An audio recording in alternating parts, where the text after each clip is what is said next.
내가 세상을 저버릴지언정 세상이 나를 저버리게 하지는 않을 것이다.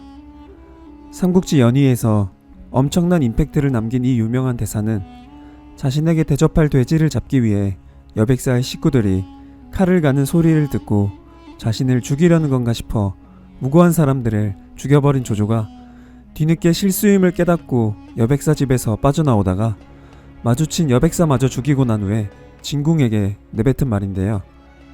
삼국지 연의에 기록된 이 일화는 조조에게 난세의 간홍이라는 이미지를 각인시키게 된 주요한 사건들 중 한 가지입니다.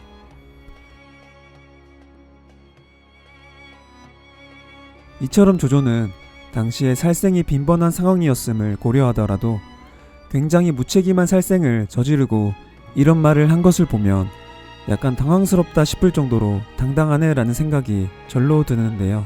뻔뻔하다 싶을 정도의 당당함 또한 군주가 갖추어야 할 중요한 덕목 중 한 가지였는지 조조는 이후 천하를 호령하는 군주가 되었는데, 이러한 조조에게 이 형님이 이런 적이 있었다고 라는 의문이 들 정도로 의외다 싶은 쭈구리 같은 일화가 기록되어 있습니다.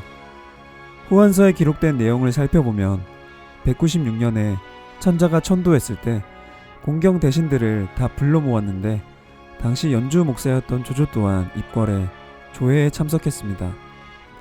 근데 조조 형님은 같은 자리에 있던 양표 형님의 얼굴색이 기분 나쁜 것을 보고는 혹시 자기를 어떻게 할까봐 무서워서 술자리가 시작하기도 전에 아파서 화장실 간다는 핑계를 대고 나와서 자기 진영으로 빤스런을 시전했다고 하는데요.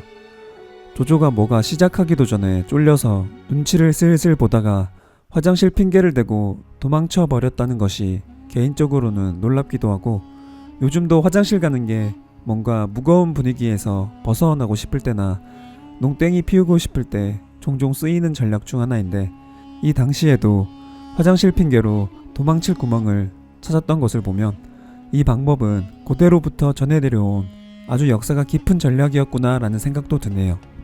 후한서에 기록된 또 다른 일화를 살펴보면 조조는 자신의 본거지인 허연에 황제 헌제를 데리고 와 조정을 장악했는데, 심지어 황제를 곁에서 지키며 보시는 병사조차도 옛 인척으로 채워놓고 실상 황제는 그저 자리만 지키고 있는 상황으로 만들어버립니다.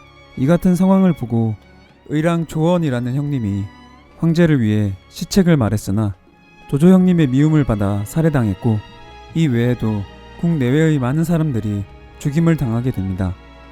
결국 조조는 이로 인해 궁궐 안으로 들어오게 되었는데, 당시 돌아가는 꼴을 보고는 열이 받은 황제 헌제는 네가 나를 보좌할 수 있으면 두텁게 대해주고 그렇지 않으면 차라리 나를 폐해라 라고 분노에 찬 말을 내뱉습니다. 근데 자신의 손아귀에 있던 황제인 헌제가 세게 나오는데 맞받아 친 것이 아니라 조조는 얼굴빛이 하얗게 질려 머리를 조아리면서 바깥으로 나가게 해달라고 부탁했다고 하는데요.